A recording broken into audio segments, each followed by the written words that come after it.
Cool. So I've labeled this podcast The Journey to the Podium, because you just don't wake up one day and do what you did, right? It's a process, and there's a road that you traveled to get here, man. And I'm interested to hear about this journey, talk about what your life is like just preparing for something like this.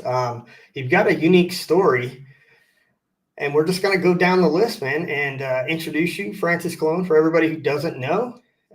2024 Armageddon Cup winner. And if you don't know what the Armageddon Cup is, it's an actual match that puts you in a position where you only can rely on yourself. Would you agree? Yeah. I mean, it's an amazing format. I love it because it combines that got to be an individual shooter, which is a lot of the matches I love to compete in are there is nobody to rely on for a win call or anything, but it also incorporates that precision rifle series style where you have these stages that challenge you in different ways. So it's not a field course match. And so just kind of talk about your background a little bit. Obviously a professional rifle shooter. You shoot for Leupold. Yeah, Team Leupold. Yep. Also shoot for MDT. Team MDT as well, yes. Yep. And then you used to work for Applied Ballistics. Correct, yeah. Spent about three and a half years, nearly 4 years at Applied Ballistics, working with Brian and Mitch and Chris and the other, Nick and the other guys at the team before accepting an offer with MDT. I'm sure what you took away from working at Applied Ballistics was just like mind-blowing. A lot of really, really cool insights came out of working there. It's one of the coolest careers. 4 years or so working with everything from the 375 enabler to a 6.5 Creed to 223 and things in between. Between live fire and designing some experiments and trying to quantify, what is the real difference of A versus B? Does it even, and if there is a difference, does it even practically matter? Yeah. All the way to conceptual ideas that there's not really a way to test, but you can use your, the intuition and just some logic to say, hey, this is probably the smartest approach. And it's sometimes the things that we worked on were very ethereal, we'll say. So, but what's awesome is like you guys would have the ability to look at these questions and then go and test some of these theories with equipment that nobody else has. I mean, that ballistic trailer that you guys would haul around to matches. Like, I don't know if you ever heard this before. You were at the Montana match, and the Applied Ballistics trailer was there. I ended up winning that match that year, and I brought my 6BR, I think. I would true this rifle out, and that would work great for me. Everything was fine. Never really put a chronograph to it. And then we're zeroing that day prior to the match, and buddy was like, hey, you want to chrono? I'm like, sure, why not? If I chrono it, it's completely different than what I'm trued out at. So I put in the real muzzle velocity, and now I can't hit 1200 to save my life. And I'm like, oh, what the hell is going on here? And I ended up doing something, talking to somebody. Russ was like, hey, I'm going to take your rifle over to get tested at the Applied Ballistics trailer. All right, cool. He comes back. He's like, hey, this is your BC. I'm like, well, fuck, that's way different than what I had. And so, like, just that insane learning curve right there was how drastically different your ballistic coefficient can change coming out of that rifle. Yeah, it's not always a given. A lot of, I think, newer shooters, especially, even honestly advanced shooters, will think I bought a bullet. It has a BC of blank. It's not written on the box, and they're going to take that for gospel, plug it into their calculator, their solver at some point. They, either they give a smart guess on their velocity, or they chrono it. They punch that in, and then wonder why they're not hitting. Ballistics is extremely simple and complicated. It's actually really simple to put all of the correct variables and the answers to those variables into a solver. What's hard is to understand, well, when it doesn't line up, what do you do to fix it? Yeah. That is the hard part. That's the art. It's the art. The art is the understanding which part could be wrong or which part is likely to be wrong, and whether it's something you can measure, or sometimes it's things you can't measure easily, at least not in a short space. So like scope tracking is one. So I was going to mention scope tracking. 1%, that's a major problem. But Yeah. you don't see it until you get to really 7, let's call it 6, 7, 8 mils. If you have a 1% error on your scope, you're probably not going to see that until you get to even really 10 mils. So that's a long shot, 1,100, 1,200 yards, depending on the rifle and caliber and speed. But if you have a 2% to 3% scope, you're going to start seeing that by 600 to 700 yards. You're just going to start creeping up. And it stacks as you add more turrets. So as you start going from 6 to 8, that's an additive stack, because 6 to 8, while on a dial, it's just 2 mils. In terms of distance, it's a much shorter gap to go from 6 to 8 than 8 to 10 in terms of the distance you achieve with that solution. So you're going to notice you're going to hit higher and higher, and it mimics, it very closely mimics and approximates what the BC errors could look like. So well, I mean, all of those factors, like when we discuss all of these items, you're trying to look at, like, one, what can you test, but what can you control as well? And so can we test our muzzle velocity? Okay, check. Now, do we have the capability to test our ballistic coefficient? Well, I mean, really, for the average person, you just have impacts on target. But then how do you test your scope tracking? And, you know, can you pick up, let's say you do have a 2% error. Now we're talking like 0.2 mils at whatever your 10 mil range is.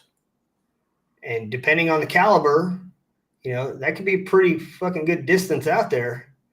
And are you factoring in any type of lift from wind? You know, like, you just start dealing with these variables that it becomes very hard to control a lot of that stuff for the average guy. And so, you know, I'd say a lot of the times we dig too deep into it. We're like, I used to be obsessed with my reloads, and I was going to ask you about this because it talks about your ammo and stuff like that. But, you know, we all strive for those single digit standard deviations. Yeah. And that Montana match that we went to, like, I essentially went into this match with like, well, I'm screwed because my ammo is shooting at like 19 SD. And in the reality of it, like, when you actually use the tools that you have available, like your ballistic solver from whoever, if you look at a 19 foot per second difference on the high and low side, a lot of your distances that you're shooting aren't mattering. Yeah. You know, like, it doesn't create an error as much as you'd think at PRS type ranges. In ELR it does. Yeah, I mean, actually, I had some issues at the Asian Cup even, where we're shooting the smallest targets we could possibly have in any match. Their average, I think, was 1.1 MOA, maybe a touch smaller in some cases. The average range was 700 something yards. And my SD was hovering between 12 and 15 for the most of the match. And it was because the rifle just got way too fouled and I hadn't cleaned it in a long time. It had essentially been untouched from new. And it's now, you know, 700-800 rounds fouled. Well, to your point, you know, sometimes the best thing you can do is find the center of your group and just trust that you're as true as you can be and not make bold overcorrections on verticality, because vertical issues are going to arise just because of your, let's call it your velocity, your SD, and or, you know, any wind conditions that cause vertical winds. They're sort of outside of your control at that point, unless you can clean your rifle or do something else, get new ammo. But left and rights, you can make adjustment for that pretty quickly. So as long as you're capable of seeing the left and right impacts, you just have to hope that, you know, to say it a different way, if you look at the extremes, if you say you had a 10 SD, that means that 66% of your rounds, roughly 67%, are going to fall within plus or minus 10. And then the next 95, the next 30%, 15 either way, are going to be roughly 20 feet per second from your average. And then there's another 5% that fall 30 feet per second from your average. So it's if you think about it one way, it's like there's about 5% of your shots. So Yeah. out of 100 rounds, 5 of them are going to fall at one of those extreme ranges. Those are the ones that you might see as an extreme high or an extreme low and not really worry about. But there's also a pretty low likelihood that that happens to land on a target that's far enough away to cause that to miss. And two, be a small enough target, say not an IPSC, but maybe a coyote, where it's so skinny that you wouldn't be able to engage it with a anything better, anything worse than like a 10 SD or even a 5 SD. So you have stacking things where you're more likely to get an average round on an average target, if that makes sense. So yeah, so it ends up not hurting you as much as long as you can stick with it and keep your gun in the fight. So. I would say for a lot of matches,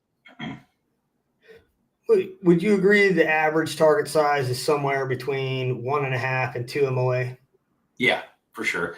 Yeah, I'd say average match pushing a little bit closer to 2 now. Yeah. We were probably more like 2 to 2.5 3 to 5 years ago. It's dropped to around 1.5 to 2, and at most, like AG in the last season, at least AG Cup matches tended to be 1.5 or 1.4, and then there were a couple of really difficult matches.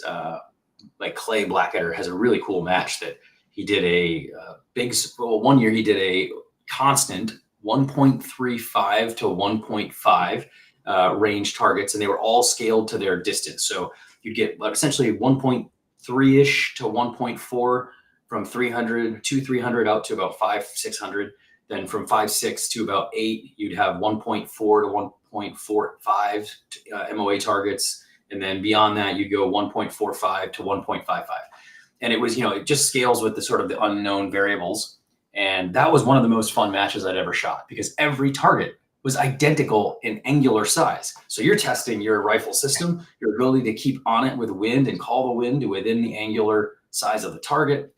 It was a really, really cool match and still one of the most fun matches I've ever shot.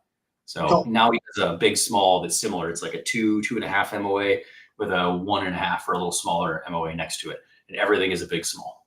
Nice. So, yeah. I love the small target stuff. I love being challenged and pushed. I think it makes you better. We had one of our, we used to hold local matches at our facility. And we had one match. The winds out at my place are, a normal windy day is between 30 and 40 miles an hour. And every target, it didn't matter what distance it was, every target was 12 inches.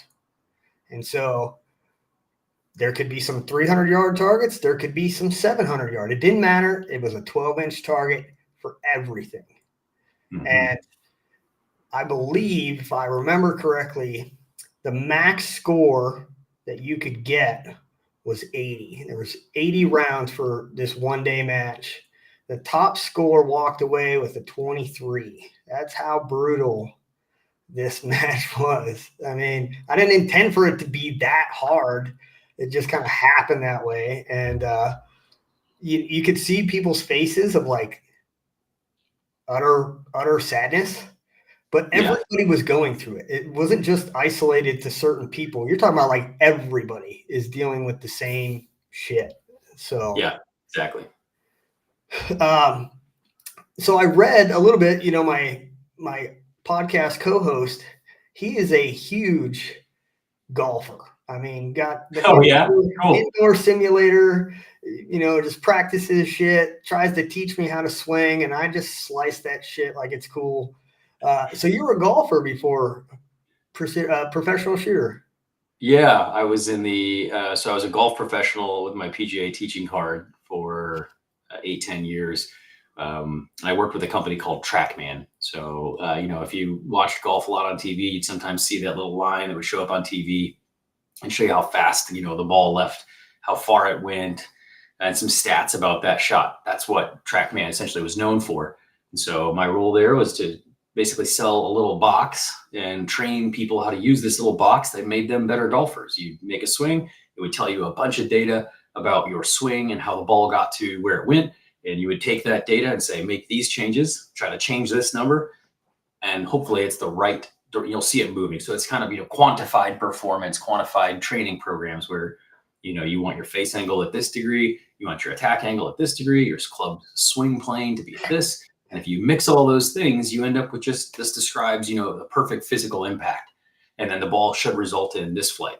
I'm pretty sure my co-host has that system, because he'll Okay. hit a ball and he'll be like, oh, my, whatever angle's off. I'm like, I don't even know what that means, dude. I have no idea what you're talking about, but it looked good when you were doing it. He's like, no, it wasn't a good shot. I'm like, whatever. Yeah. No.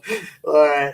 Well, that's interesting, dude. So have you seen a carryover from like mindset or strategy in golf to how you approach precision rifle? Absolutely. Yeah. I think there's a lot of carryover from several different sports, but the ones that golf seems to strike a very specific chord for me as it relates to PRS, because of the shot process and the routinization of the sport. It's fun. You can think of a golf match or a round of golf as 18 holes. You're like, I'm going to go play a round of golf, or I'm going to go shoot a rifle match, right? And we can basically insert words synonymously, but I'm going to go play 18 holes. If you think of the 18 holes as the first bogey, triple bogey, quad you make, and you're like, oh, I'm done. Like, my round's done.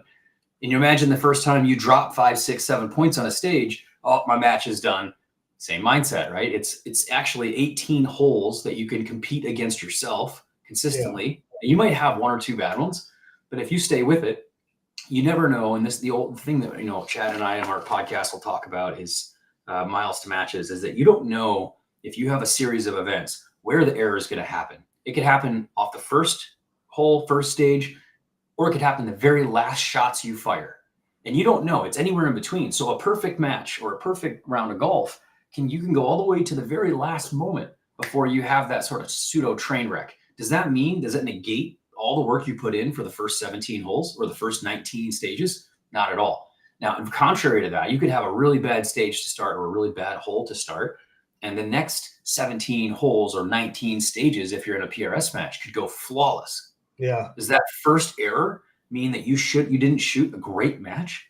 And then what's the difference between, say, getting a 0 on the first or last stage versus just dropping, say, 1 point every other stage on a 2-day PRS match? There is no net difference. And so I think, the point that we try to make, or that I took away from learning about golf and I saw what Precision Rifle Series competition was like, is that every single stage, every single hole, they have an outcome, and it's up to you to just work through your process and then learn everything you can while you're going through that stage to get good training points to take away and move into the next cycle for the next match or for the next event.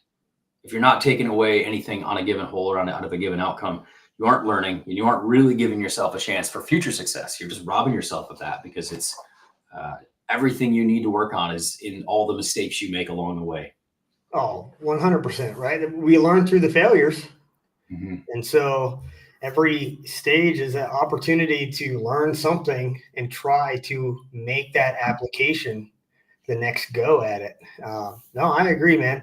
Not a big golfer. I've tried it a couple times, and every time I've tried it, it's just, I end up facing about 50 degrees to the left to get the ball to go where I want it to.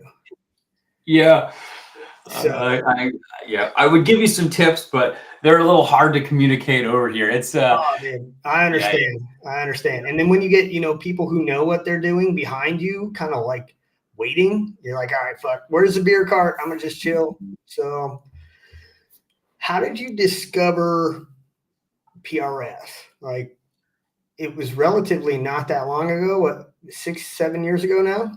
Yeah, 2019. Well, truly, it was the end of 2018 into 2019. But I started shooting like anyone else would. Hunting, growing up with your dad, and learning how to shoot. 30-06 semi-automatic, just all the things, right? Some shotguns here or there.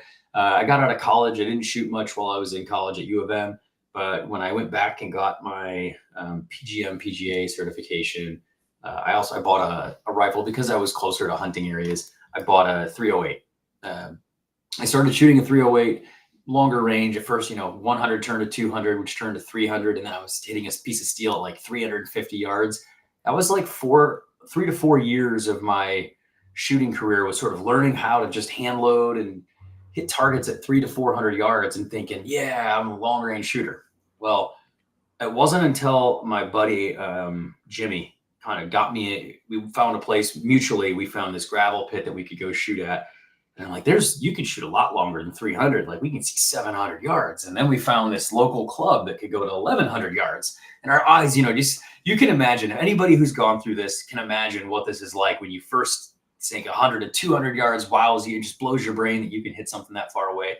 Then suddenly it's 4, and then it's 6, and then it's 1100 yards. And now it's not until I get to about a mile or more that I start going, man, it's crazy what we do. But that sort of led to shooting in gravel pits and trying to figure out how to hit targets.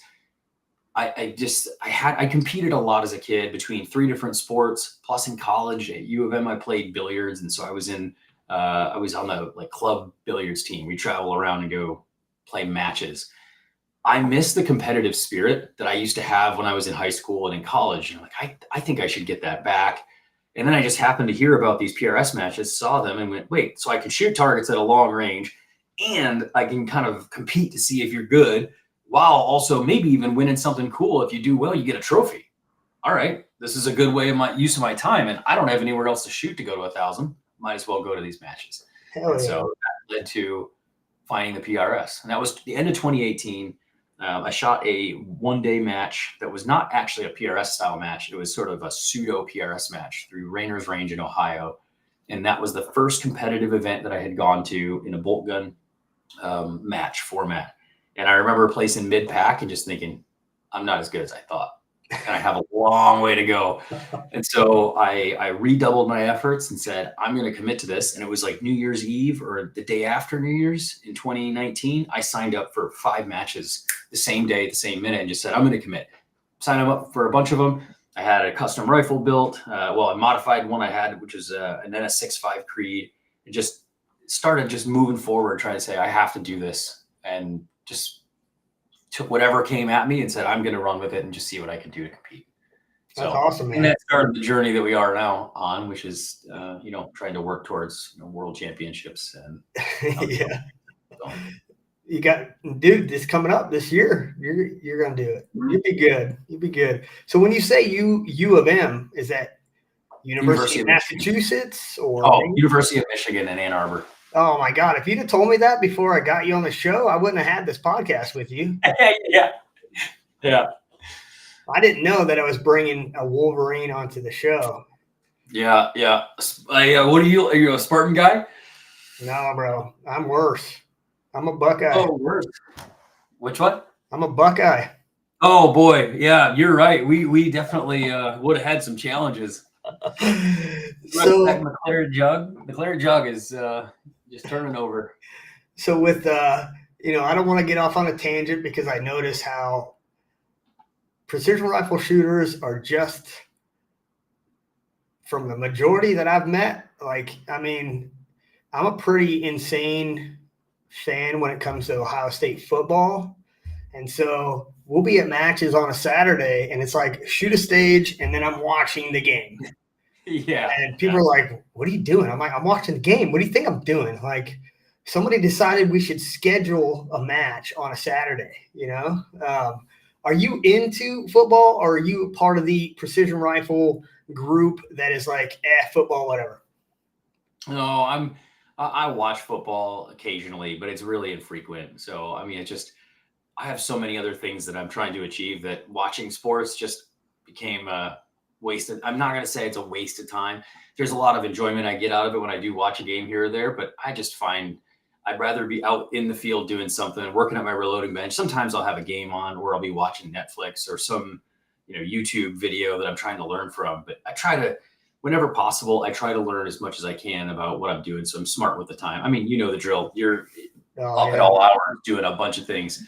So I don't watch a ton of football, but that's I know enough. Only escape from reality, dude, escaping reality is watching that game for 3 hours on a Saturday, and then it's back to whatever the grind is, man. So, I've noticed football is just not a part of a majority of the shooters, interest, and that's fine. But so you start in 2019. You start off really well, and you just continue to progress and progress and progress. And now here we are, 2024, and you've won what could be considered the hardest match in the country, you know, definitely the hardest PRS match, right?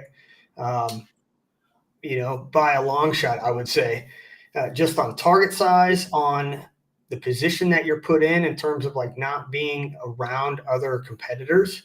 So what is your commitment to training look like? So what is a week? Describe a week in your life as you try to maintain what you earned, right? And the hardest part, everybody knows, the hardest part is not climbing the mountain, but staying on top of the mountain. And so, yeah, man, training is that's a huge topic, obviously, because there's different layers of training. You know, working on your gear is one component of training. If you had all the skills in the world, if somebody, like, I'll just say, like, let's say I took any rifle that I just grabbed that I don't know anything about because I don't know the equipment, even as talented and as hardworking as I am at making good shots, not knowing something about the equipment can be a fatal flaw in executing a given plan. So if I just go grab an off the shelf rifle and I don't know its speed, I don't know its velocity, I don't know where it's zeroed, I don't know what the turrets are, I don't know the layout of the reticle, you know, all the things, I become less efficient, I become less successful, or I can become less successful on the clock as a result of not knowing my equipment. So first is always just being absolutely familiar with your equipment. And in my case, that means if I'm adding or changing something, there has to be a purpose behind it. And I'll then study that piece of equipment to understand what I'm solving and how to make it feel absolutely seamless and integrated into my system. So one aspect for me training is just literally being in my reloading room, disassembling, reassembling a rifle, checking to make sure that if I had any deficiencies at a match, I'm working towards a way to fix it, whatever it is, whether it's a mag that didn't quite feed well, put an X on the back of that mag, stick it in your pack, and the next time I'm at my bench, find that one, tune the lips, figure out what's wrong. So I would say I probably have about an hour to 2 hours minimum per week in my reloading room, just tinkering with equipment and trying something maybe slightly new that could help. And I don't know what that is in any given week. It's just something from prior weeks or months.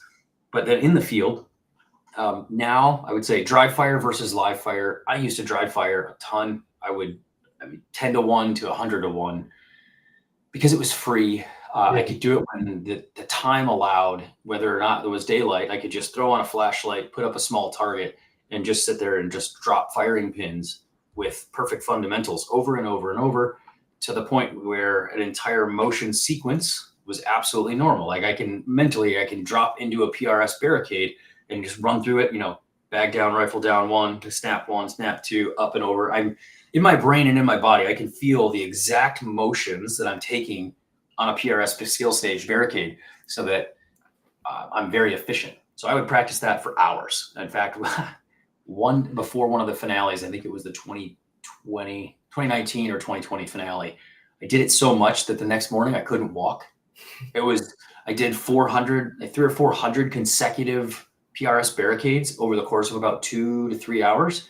And I thought, oh yeah, it's fine. I didn't think anything of it, but that's like doing, you know, you got a 20 to 25 pound rifle plus your bag. So you're somewhere between 20 and 30 pounds. You're just doing like one-legged squats over and over and over and over. The next day, my right leg, I couldn't walk. So, and that was like a week before the finale. So hell yeah. Dude, one of the things that you said there that I loved is efficiency. And I try to tell our students, and I try to tell the Marines that I teach here, is a lot of the times you feel like you have to go faster, like you need to move faster, when in reality, you just need to be more efficient with your movements. You're already moving fast enough, but look at how many extra movements you have in this process that you didn't need. Exactly. Yeah. Efficiency it's the name of the game. I mean, if you really get down to brass tacks, moving fast does nothing if you're adding 10 extra steps that don't need to be in there. The rule of thumb, every foot fall is going to take you approximately 1 second.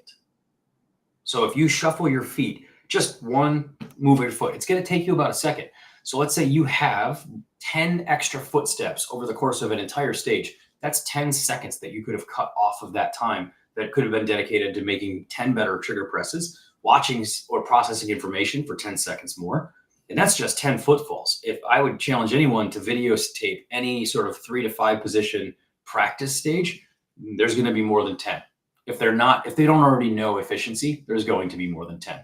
Well, that it just snowballs, right? Because absolutely, you've wasted time, and now you're feeling that pressure of, I need to shoot.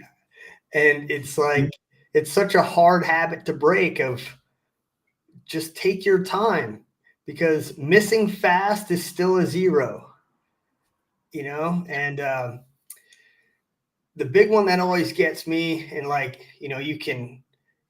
I love being able to visualize, and this kind of rolls into the next part, is the mental part, but I like to visualize how I'm going to flow through whatever obstacle they've put in front of us. Mm-hmm. And, I'll watch my friends or guys on my team. You'll see multiple people where they'll get down into a kneeling position. They find the target, they get set up, and then they got to switch legs because they got the wrong leg down. And they're like, you could have prevented that, but you didn't think about it, right? And, when you try to understand how, when you have a dream, if you have a dream that is vivid and realistic, if you didn't wake up and you're in your bed, would you know that it's a dream? And so when you mentally process these stages and you're sitting there and you're saying, okay, they want me to go from here to here to here to here. I got to go to these 4 or 5 positions. And you start running in your mind how you're going to move, how you're going to grab your rifle, how you're going to grab your bag, how you're going to set it down. And you do every one of those and just do it 3 times. And you will repeat that motion because you've told your brain that you've already done it. And so that's the next part I want to talk about, because I push so hard on eventually you're going to get pretty decent at shooting, building a position, right? But it's the mental side. When you reach a certain level, everybody's hitting their targets. It now becomes, how many mistakes did you make compared to the other guy? And yes, the mental strategy behind it is where that top 5% of shooters is who's mastered their mental game for this match better. Mm-hmm. And so, you talked about your golf game and how a lot of that is translated into precision rifle. And I can see that, even though I'm not a golfer, I can understand the mental process behind trying to take a golf swing, and put a ball where you want it. How do you personally improve your mental performance? Good question. So there's two ways that I think you can improve mental performance, at least the 2 that I use the most. One you already talked about, it's visualization. So each good example would be K&M. So actually this AG Cup trophy, this is when I won the K&M Collis summer match 2 years ago, a year ago or 2 years ago, I forget which.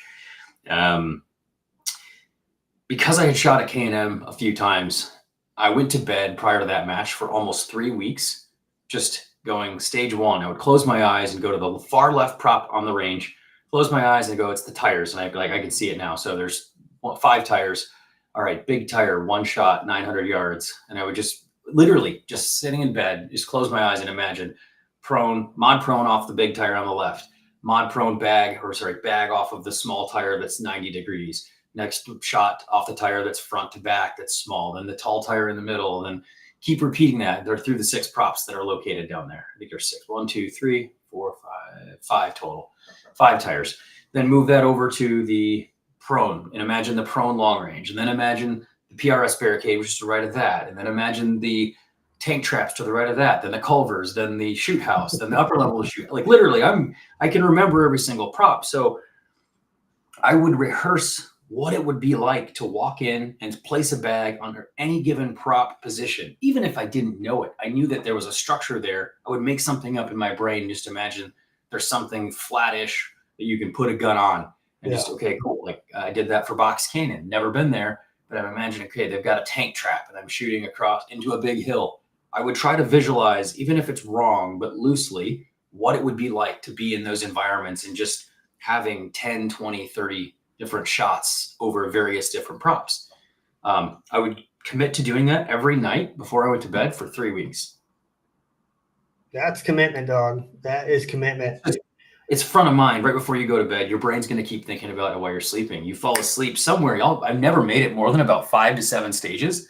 I mean, just because. And so I just try to remember where I picked off. I'm like, okay, yeah, I think I stopped at this. And the next day I would pick up 1 or 2 stages before I forgot where I ended, so that I could try to get as far down the range as possible. Yeah. Just keep doing it over and over. So that's one, visualization when in rehearsal at night. The second one is all about rehearsing your game plan.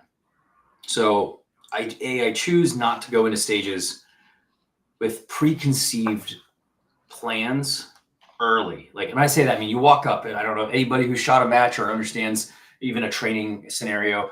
Hey, here's your scenario. You're going to do blank, blank, blank, blank, and blank. It's very easy from that point to go, okay, I'm going to go here, here, here. I don't want to do that yet. If I can avoid it, I want to just hear the information, let it just soak in and go, okay, so what needs to happen, and really focus on what needs to occur. Well, these 5 targets need to be engaged. I get to choose from 5 positions, 5 targets. And I'm trying to avoid my brain saying, yeah, go prone, go rock. If any decisions you make early with a strategy tend to be the ones you're going to execute. So if you find, so to say this a different way, if you said, I'm going to go prone, prone, bench, bench, prone, prone, bag, bag, bag, bag, and you said that really early on, even though when you look at it later, say a few minutes later, you're like, no, I want to go bag, bag, bag, prone, prone, and change the order or the firing sequence. It's very, very difficult for your brain to uncommit from that first pass that you gave yourself to say, I wanted to go prone, prone. And sometimes you'll accidentally start the wrong plan or dial the wrong way. This happens a lot with dialing turrets. You think, I'm going to hold the first target or dial under and then hold over and then have, say I'll be at my midpoint on target 3. And then you reverse the plan and you say, no, I'm going to dial to the first and then I'll hold over for the next 4. If you forget and somehow transpose that on your card, suddenly you're missing targets and you don't know why. I avoid in my training plans ever committing to a plan before I really understand the core goal of whatever the stage or the purpose is for that particular practice regimen. Then once I understand it, I'll mentally just continuously rehash. I'm going to do this, this, this, this, and I'll visualize it. I see my targets and I'm air shooting in my brain every target. I'm imagining the position that I go in, how I move, how I transition. Do that 3 times minimum. And now I put it away and I just stop. I forget about it. I wait. And usually 3 minutes before I'm going to shoot, I'll rehearse it one more time. Now I'm ready to shoot. I love it, dude. I mean, we're very much alike. My next question was going to be like a shooter process. And I have almost like a sick process that I have to follow, right? And it's something that I've learned is to eliminate these mental mistakes. I need to allow my brain to focus on things that I need to make decisions on. And so I need to follow this structured process, which is like, hear the match brief. And then right off the bat, I'll kind of have an idea of one decision that needs to be made in the beginning, which is it multiple positions and multiple targets? Or is it every position is multiple targets? And so like little details are going to instantly tell me if I want to dial for every target or if I'm going to dial for one and hold for others. And yes. So I'll make that determination pretty early. And then now I'm looking at where are the targets, kind of like you're talking about, like not making decisions early, but I need to find one, where are the targets and how are they describing us to execute this stage? And how do I foresee the best advantage for whatever it is that we're doing? Are there any issues that I could see complicating my plan? And what gear do I need? And so as I work through these problems and trying to visualize how it's going to go, then I'm like, okay, I think I've got a plan. I've run through a little, are you overcomplicating things question to myself, Mm-hmm. And then, okay, I got it. Let me set my rifle up, basically put my gear down. Whatever gear I'm going to use, it's next to my gun. And now I'm looking at the targets, whether it's bino, spotting scope, or I'm just following along naked eye, but I'm picking out reference points. I'm trying to look at the target, get an idea for how big it is, and just make sure that I'm in my head talking about how the execution is going to go. Like if it's a hold stage or if it's, dial this, I'm trying to imprint all of this so that the less I have to look at my little data card, the better off I'll be. And then I set my scope, dial my first dope, put my rifle card on it, and then I'm right back on the glass. What's the wind doing? Going through position to position. Like I'll look at a position, I'll look at the targets, like it's a process, right? Yeah. And then you execute the stage. I would say never fall in love with the plan because shit can go wrong. And you have to be able to like give yourself that brief pause and say, okay, I'm transitioning to my alternate method, which is like, don't rush, change this position a little bit. And, especially in those moments where you're the guy who has to go first, right? You don't get to see anybody else's mistakes. You don't get to see positions that look weird, So like, Yeah. you got to have that ability to just kind of adjust on the fly if things don't go the way that you want, but still be able to keep a cool head. And most importantly, at the end of a stage, right? I have a very unique thing where I set my turrets back to 0. I set my rifle down, I grab my gear, I put it back in my pack, I reload my magazines, and then I start thinking about like, what just happened? Were there mistakes? What wind issues did I learn about so that I can apply that to the next stage, right? Mm-hmm. But if I get off of that process, right, if I don't set my scope turret, if I don't refill my magazines, something has distracted me. And now when it comes time to shoot, I'll be pulling on an empty mag like, fuck, yeah. It's just trying to eliminate the mental errors. And so you got to control the things that are in your control. And I'm a huge proponent of that, man. And so is it similar for you? You just have this process. Yeah, very similar. Mine is fairly, it's not fluid. It's fluid. It's defined, but fluid in the sense that it's very small portions of things that have to get done. Walk up to a stage. First thing I'm doing is reading the brief without the RO prompting, reading the brief to make sure it reads like he's about to talk about it. Once they give us target distances, I'm attempting to find them in my glass before they've said it because I want to work on what TRPs stand out. Because again, back to, primacy, recency, and kind of recall. If an RO prompts us, yeah, you see the big tree, it's down left of the big tree, when the better reference for my brain would have been, oh, I see the big white rock. Yeah. If he says big tree and then I don't see that as easily, I just can't, for whatever reason, my brain doesn't like it. I'm stuck with that as my initial unprompted recall will probably be, oh, it was by the big tree instead of the white rock. So I want to find my own visuals, whatever my brain gravitates to when I locate a target, look around it. Oh, that's my TRP. That's what I want to use. And I don't want that to come from someone else. So I want to find my own TRPs and reference points. I validate ranges on anything that looks even remotely off. And I say even remotely off, if I even think that there's any reason to give a potential error for range, I just do the 4 quadrant, high, low, left, right, and then try to ping the target and see if I can resolve that the targets are reasonably close to what they say. Just do that really quickly with my rangefinder. Once I've done that, I'm now, call it, ready to say that the distance to the target, so firing direction and ranges are correct. I can essentially come up with dope solutions with the exception of a win plan. And if I've done my job right, and this is stage 2 plus, I've already got a win plan that I've carried from the last stage, like you had said. Yeah. So I take whatever I used on the last stage, and I immediately mark that on the stage I shot, and then I'll carry that direction and equivalent mile per hour into the next stage. So, hey, I felt like I was shooting a min of a 430 from 3 mile an hour, a max of say at 4 o'clock from about 5 mile an hour. That's the variability I felt. Split the difference. That's my average. I'll plug that and I'll write it on the next stage. So when I get there, I can use that as my starting point. And so once I've verified targets, TRPs, and locations, I'm immediately just putting down elevations on the matchbook so that the matchbook has hard dope for me to reference. And now I'm in like free mode. I'm going to just relax, chill, get my brain out of that mode.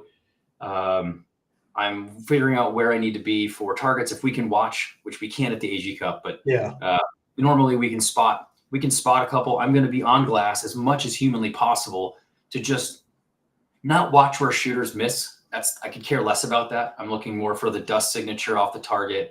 I want to see vegetation, trees, leaves.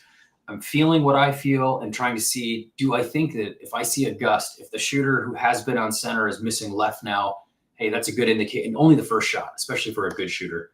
They're going to miss once and then they're going to be back on center. So you can't really use what you see as what you think you're going to get unless because you don't know what they're doing. So I'm using the environmental information as much as possible, about 60 seconds on and then about 3 minutes off. And then unless I feel a huge gust, in which case I immediately drop whatever I'm doing and jump on glass and then grab a Kestrel to put a better correlative feel to that speed or that new gust feeling. I'll do that every 3 to 5 minutes until it's my time to shoot. And I don't put any thought into my plan up until, after I do my dope. Somewhere in the midpoint of that, I'll make my plan, which props, what gear. I'm usually doing that after giving it some time and listening to the cadence of the stage, which targets look hard to hit. Make my plan, write my plan down, transfer that to a hard dope card. And then we're in a core process. This one is like, I'm getting ready to shoot and it has to be right. My dope is transferred to a dope card. I have a core plan. Dope goes on rifle, mark a turret, match that the turret matches the dope card, which matches my Kestrel. And I have the appropriate gear staged exactly next to my rifle, like you described. As soon as I'm at that point, everything is committed. Like nothing changes at that point. Yeah. That is my plan. And I may not be ready to shoot for another 5 to 25 minutes at that point, but I've set my rifle in a state that's ready to go from that point forward. And when it's about 3 minutes, so the shooter before me is walking to the line. The next shooter is finishing, and I'm going to my rifle. And now I'm in my rehearsal again. I'm going back and I'm doing one more rehearsal of targets identification. So TRP 1 1 2 2 3 3 4 4 5 5. Here's my positions, and then I'll repeat both in sequence. So P1, T1, P2, T2, and so on and so forth.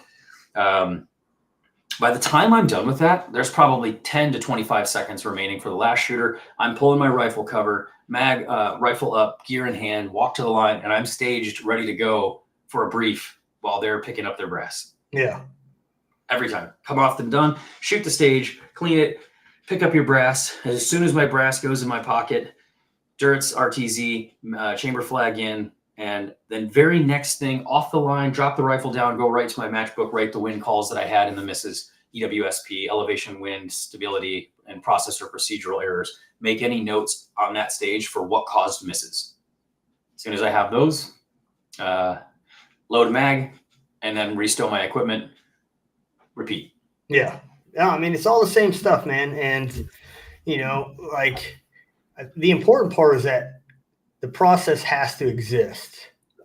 And, yes, another, like, there's little things that you learn. You talk about learning your equipment and understanding your gear, right? And I know that I have a Falcor Defense rock chassis. and it doesn't matter what chassis it's in. So it could be in an MDT, it could be in anything. But if I apply pressure to that magazine, I'm going to have issues feeding. It's just that, like, the back feed lips will pop up and it'll prevent my bolt from going forward. Yeah. And so, like, you learn these little things where it's like, okay, if I'm shooting on a rooftop and I'm using that magazine as, you know, a point of contact, when I go to cycle, I have to release that pressure. Yeah, And lift then, you know, slightly. you got to do Yeah. something, right? And these are Yeah. little things that you learned. And, you know, before a match or before a stage begins, you're standing there with all your shit. You got your magazine in, and they're like, "Are you ready?" As soon as I hear that, right, I've trained myself to look at my turrets and am I actually ready? And I'm not just voluntarily saying, "Yep." And then I get down and I didn't adjust my turrets. Like, you know, like, it's just another safeguard that if there was a distraction that knocked me off of my process, I get one final check. And they always ask you, "Are you ready?" And the amount of people I see that say yes, and then they get down and the answer was no, it's like, I mean, you did it to yourself. Yeah. One thing I didn't mention in there, which is useful, especially for competitors, it's when you get the shooter, you understand the course of fire. I never say yes to that right away. It's the next thing is target 1, position 1, 2 shots. Target 2 from position 2, 2 shots. And I repeat the course of fire very quickly and efficiently to the RO, so I'm not wasting their time. But I want to repeat that to them. They generally say yes, or and occasionally, no, that's not right. And now I'm like, okay, reset. What did I get wrong? Now they'll say it one more time. Now I say, I understand the course of fire. Yes. Okay, Yeah. to load, make ready. Load, make ready. Is the shooter ready? I'm not ready yet. The last thing that's going to happen is, okay, last things. You know, I do the up, down, left, right? So up, look at the sky. Am I going to get any clouds? Is the sun about to change, go away? So is it going to be cloudy to sunny, sunny to cloudy, or is it clear skies or all cloudy? Next, left and right. What wind and veg do I have moving on the left and right of me that I can use as references? And then next one, downrange. What do I have low for wind veg? And then up, center, on target. Shooter is ready. And now I'm staring at my first footfall. As soon as I move from target, shooter ready, there's my target. And as soon as the timer goes off, down to a footfall, back up to the target, place my rifle and go. So I make the cross, if you will. Yeah. High, low, left, right, target. Go. Yeah. I mean, these little tricks, these little tips that we all have is from experience, right? But yeah, even though we have these experiences that have led us to develop these processes, it still all falls back to what was the time and effort that you put in before the match, right? Because you can look at where you're going to put your first foot all you want. But if you haven't practiced that position, you don't know if that is going to be the right spot for your damn foot or not. Right. And it all comes back to the dry firing, the live firing, like the practice that you put in to build these habits. And habits is a big one that I talk about. Is you want to build good habits, right? I mean, there's bad habits that can develop. And so you want to make sure that you're building the right habits. But for me, habits are like, you know, on the military side, we talk about standard operating procedures, like SOPs. And these are common procedures known to everybody that when X happens, we do this. And so as a professional, you need to have that same mindset where you've done repetition, repetition, repetition to the point where you can focus on what are those trees doing? What is the mirage in my scope telling me before I take this shot? Instead of, I got to fix my position. I'm not in the right spot, or this is really funky. Like, you know, like the amount of things that are taking place while you're trying to take one shot is insane. And the best way to improve on that is to build these habits that allow you to kind of go into autopilot for all the things that don't need a decision, right? Yeah. So I want to kind of roll into the Armageddon Cup itself. We'll talk about your rifle and ammo in this section. Sure. But recap the event itself. It's been going on for, I think, 6 years now. And Yes, 6th year. I remember initially it started, there wasn't a really ideal method for how they were going to pick the best shooters in the country to participate in this match. They were just kind of like, oh, we're going to take the good shooters from the NRL, the good shooters from the PRS, we're going to take good shooters from Competition Dynamics, and we're going to just put them all together and we're going to run the match. It's like, okay. But then, they refine the process, but there's still a lot of mystery if you haven't gone to the match of what it's like what are the stages that you might run into? How do they separate you as competitors? Like all of these things, you hear about them happening, but I still think there's a lot of people that just don't quite understand the challenges that this match places on you compared to every other match you'll go to. Yeah. The way I describe the AG Cup is it's the most laid back, hardcore match you've ever been to. Because I think you hit the nail on the head. The first year that it was held, it was a blind invitation. They selected a group of people and everybody got an invitation for I think it was 20 total competitors, got an invitation that was sort of in secret. It wasn't publicly announced. Hey, we are hosting a special match. It's invite only. If you should accept this, it'll cost you $1,000. Put your money where your mouth is and come out and shoot this match. And then we're going to give away to the winner. We're going to give away 20 grand. Yeah. And the difference is it was a 3-day match, which it still is, but it's scored a little differently. Basically, it's a match that the competitors are not allowed to discuss win or props or let's call it shooting strategies in any capacity. After you shoot a stage, you could say could you say what did you get? It's public information. Now it is. At the time, it wasn't. You couldn't talk about score. You couldn't talk about win. You couldn't talk about gear, strategy, positions, nothing. Zilch. Yeah. So you just, for 3 days, you just talk about, hey, man, how's the weather? What your kids doing? Are you going to go on vacation? Where are you guys going next? Did you have any hunts? That's what you would do.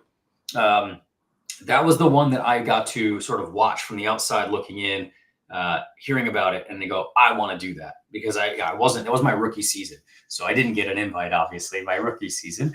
The next year, and now they've changed it to essentially, you know what? If you think you're good enough to compete, put your money where your mouth is, pay the $1,000, $750 to $1,000 up front, and you can shoot your way into this match by having some qualifiers. And we're just going to cut the field over the course of a few days. And whoever's there for the last day, winner takes all, more or less. Again, but they kept the rule. You can't talk about your win. You can't talk about strategy. So as compared to any other style of match, other than NRL Hunter, which you're not allowed to talk about prior stages that people haven't shot. You're not supposed to do that. This one is as much of a blind individual event as PRS could have. Yeah. Given its format. And what is unique is the target sizes. It's the smallest targets that we're going to shoot at any point throughout the season. They're tailored to the top 20 shooters in the world. This is a match that takes somebody who's in the top 10, top 20 in the world and could easily give them a 1, 2, or a 5 out of 12 points. That's how challenging these are. And that sounds like, oh, well, that happens all the time. No, at these matches, the odds that I'm thinking back, I've had 1-0 in the course of 5 years and 1-1 in the course of 5 years that I can remember on stages. So and I'm not even I'm a good shooter. Don't get me wrong. I would say I'm in the top 10 in the world, but I'm not. There's guys like Austin Bushman, Austin Orgain, Morgan King, Clay Blackadder, Dave Preston. These guys, there's tons of names. The chances that these guys get a 50% on a stage are very high at times. Yeah. That's not normal for a typical match. Yeah. So what makes this match unique? Tiny targets, no talking wind, and that to me is the big separator. When you are looking through you have 2 minutes as a squad meaning squad time, prep time, to look through and use whatever equipment you want to locate targets, look at wind flags, and learn about the stage on glass.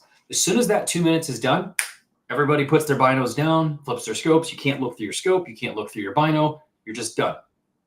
But prior to you shooting, you have 30 seconds to be on re-observation, whether it's through your scope, through your spotter, through a bino, whatever, range confirmation. So you get a total of 2 minutes and 30 seconds before every stage on your glass. That's it. And it's split up from 2 minutes and then right before shooting 30 seconds.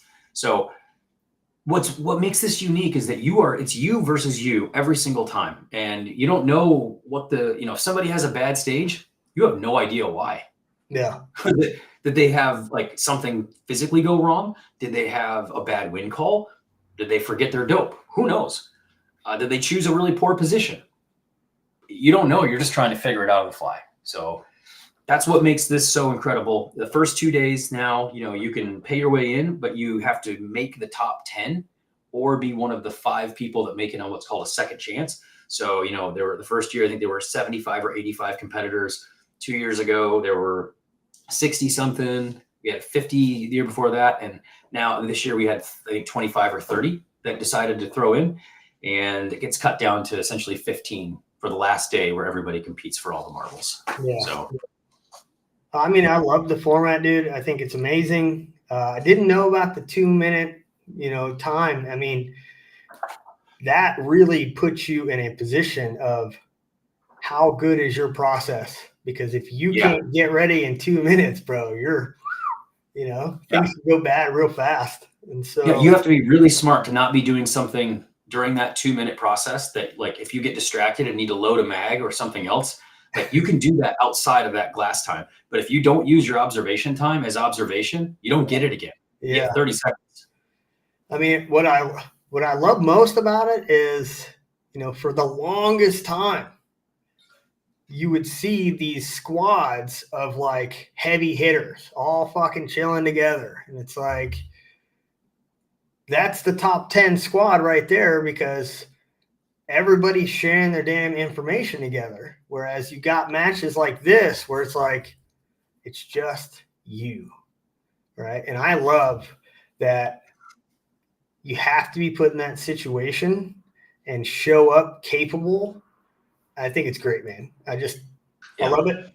I think there should be more matches like it. I know that it's challenging to put something like that together, and just being able to monitor people not fucking talking and not sharing information, With the NRL, the way that they kind of set this up is that you're in a squad and you guys will be in a staging area. So you can't see downrange, can't see anything. You'll go up and now, boom, you're on the clock.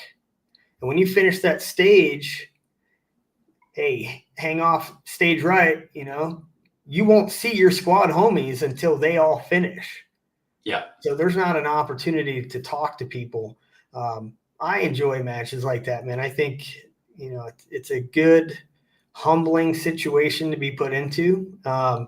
What was your most memorable stage from this cup? And you were in the 2023. I see the results. Like, they compared a lot of 2023 to 2024 Armageddon Cup results.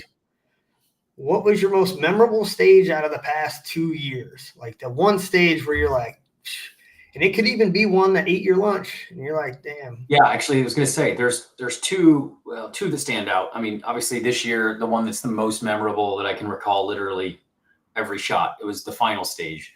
So the one that I wanted, I happened to be the last shooter of the last stage with a 1 point lead. Well, I'll say this again. Before shooting the stage, I had a 1 point lead, and I found that out just before going up to the stage. I happened to be looking at, there's a leaderboard parked halfway, like 50 yards from each stage.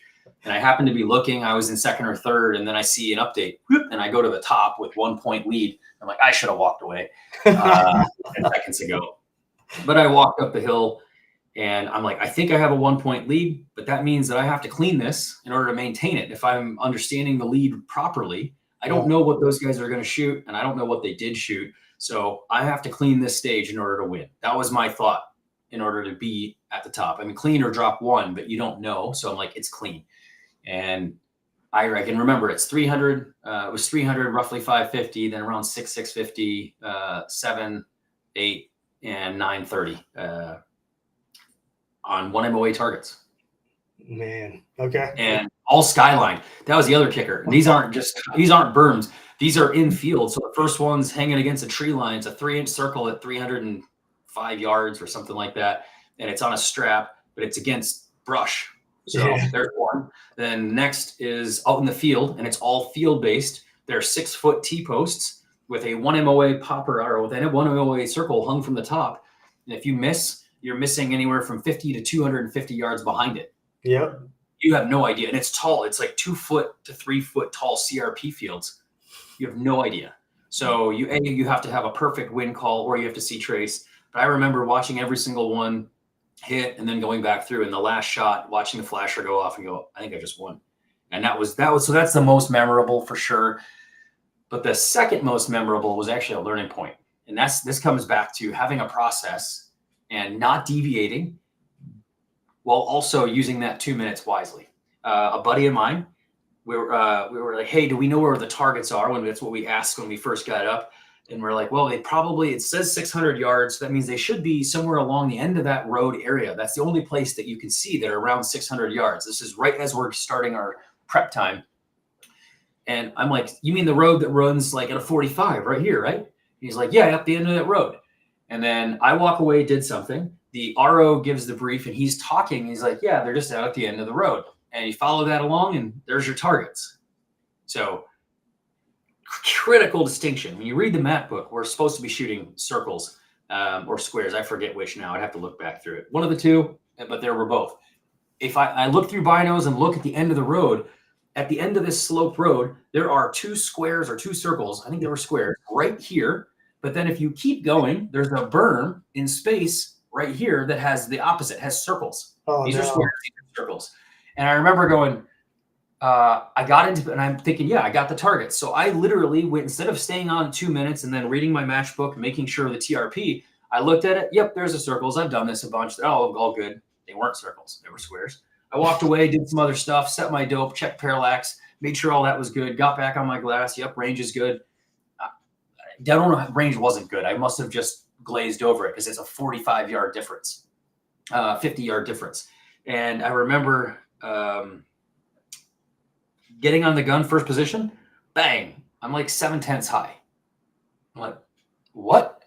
I must have saw that wrong. Let me rebuild a better position. Bang, small one. And I came down like 2/10 thinking I might have skipped off the top. And then went, oh no, that's still 4/10 high. Oh my gosh, go to the next position, bang, center punch. But they didn't call an impact. Oh, wait, was that not an impact? And they said, no. And now I'm going, okay, something is off. That wasn't an impact. I clearly hit it. I've adjusted my dope 7/10 to center. Something's wrong. And I'm like, okay, that means, and I went, whoop, follow up. I'm like, that looks like the right target. This is stage 11, right? Or stage 5, I forget. Well, 14 or 11. Yes. Now there's an 11 placard on these 2 targets that the other one had the wrong number even. And I get to 11 and I bang, I dial back down. I had the foresight to remember I fired my first from the second position. So I should be on target 2 now. Went to the small, like 1 MOA circle, bang, hit it. Okay, now I'm back into cadence, but I had wasted so much time. I ended up firing my last shots barely. I dropped 3 total, and I think I got a 7. Or no, I dropped 4 total. I got a 6 out of, I dropped 4. Long story short, that ended up being one of the highest scores on the stage. Even with, from our squad, I remember thinking, everybody was like, oh, that was a nightmare. I'm like, what do you mean? Like, did you have the same problem I did or something? And they're like, no, I couldn't hit them. Yeah. And I remember that stage because it was the only egregious mental error I made throughout the match. Luckily, it was on the 2-day portion, but I remember that stage super vividly.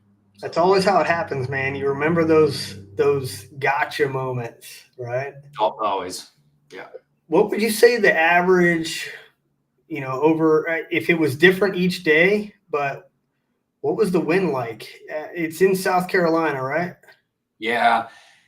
So in the morning, it's pretty calm. And this is an interesting one, because if you had measured with your Kestrel, you would have said it was 4 to 12 miles an hour, various points throughout the day.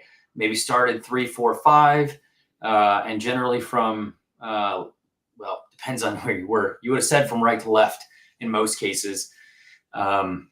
But it was actually felt like it was shooting sometimes left to right, sometimes right to left. And the actual direction or value was very low relative to what you would measure the shooter. It was just the terrain flow locally would cause wind to come over some trees, draw it back on you. So you would feel it from the left, and you'd see all the flags at the line going left to right. And you'd think, oh, I'm good. But you'd hold right for a right to left.